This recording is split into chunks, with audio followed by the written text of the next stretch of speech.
Hey, I'm Guy. I'm John. This is our YouTube channel. Subscribe to the channel. Give this video a like. Podcast below in the description. Yes, it is. Raiders, Falcons, John. This is a 3-point line. Raiders coming off a heartbreaking loss. I would hope from their perspective, you're inspired by the fact that you were in position to beat the Chiefs. But forget about inspiration. The math says you got to win. So it doesn't matter how you feel. One look at the standings should be all the motivation they need against the Falcons this week. Well, because right away, what happens, right? You got the Dolphins who are you're equal now at 6-4. They get the Jets. Is it safe to say that's a win, right? Safe, but yeah, they should win. They should win. And then Baltimore caught a break. Like, ideally, you would have known that Baltimore lost to the Steelers on Thursday night. But now Baltimore's got more time for Pittsburgh, maybe to get healthy, right? They're 6-4. They win that game. If the Ravens win or the Dolphins win and the Raiders lose, the Raiders are out of the playoffs. The Browns play the Jags. That's a win. Mike Glennon. So, I mean, that's definitely a win. It just, the math, when we looked at the Raiders schedule a couple weeks ago, and even when we assumed they were going to lose to the Chiefs, which they ended up doing, but it was much closer than definitely me and you, and I think most Raider fans would tell you they thought it would be, that you start going wins, losses. When I get you to 9 or 10 wins, without hesitation, I just put a W next to this game.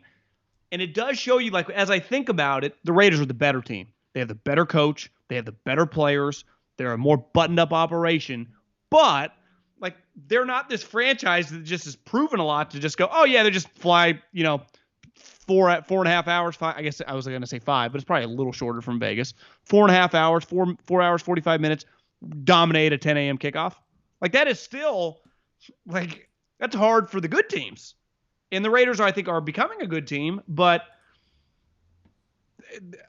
it's a little harder than I think we just act like it actually is. Because the other thing with the Falcons, I think Matt Ryan looks kind of shot, but they do still have other good players that if he does play well, I mean, Calvin Ridley, Julio Jones. Every time I ended up looking at an Atlanta Falcons game, doesn't it feel like Julio's walking to the blue tent? He got to go to the blue tent a lot. Yeah. He's been banged up.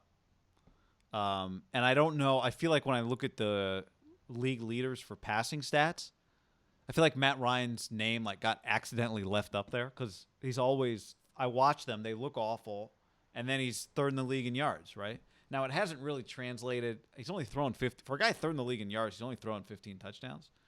Do you put that much stock in yards as a quarterback?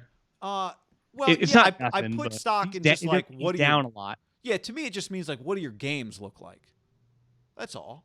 Now, is it different than Mahomes and Russ and Aaron Rodgers? Without question, it's different. But I just know if I look at you and you're throwing for 3,000 yards at this point, and you're third in the league in passing, I just know the Raiders probably can't roll in there and win 13-10. I just know Derek's going to have to make some plays, which he can't. You want to guess how many?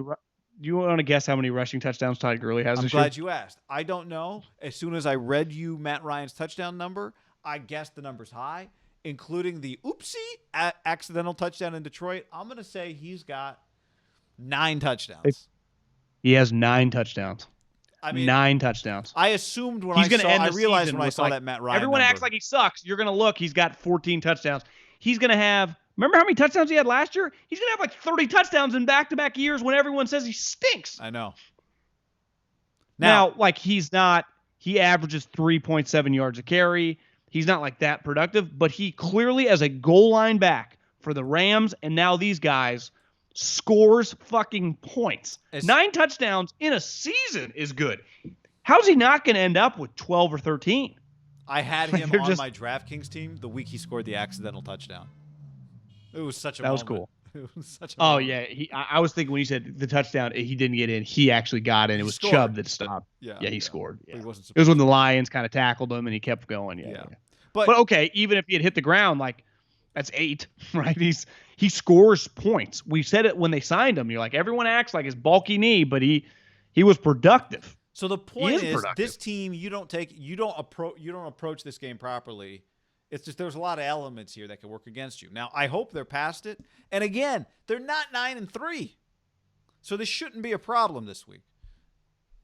Shouldn't be a problem. But I just think you look at the playoff teams, you go, I guess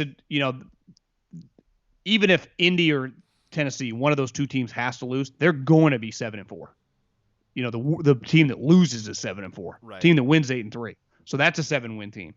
And I do think it's fair to say the Browns and the Dolphins just playing the team that are going to draft 1 and 2 in the draft are more than likely going to win. Like, even if how we do it, like this team could beat this team. Those are the two games you're like, yeah, they're probably not going to lose that game. Like, it would be really shocking if, to me, the Browns lost to the Jags or the Dolphins lost to the Jets. And I don't think that highly of either one of those two teams, but I think the other two teams suck so bad. That's where I often talk about, like, the Falcons, the Chargers. They're sneaky, good, shitty teams because they do have just some good players who can beat you.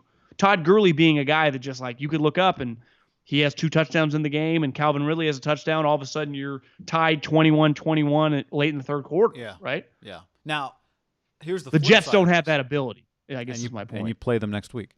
The flip side is you win this game, then You got say the the Raiders play the Jets. That's right. Yeah. So this game, boom, you can parlay into back-to-back wins. All of a sudden, you're going 8-4, feeling good. Going into the Indy game, and that becomes, I don't know what Sunday Night Football is that week. That would be huge. That would be big. I should look at the schedule, but you win this game, and all of a sudden you're thinking,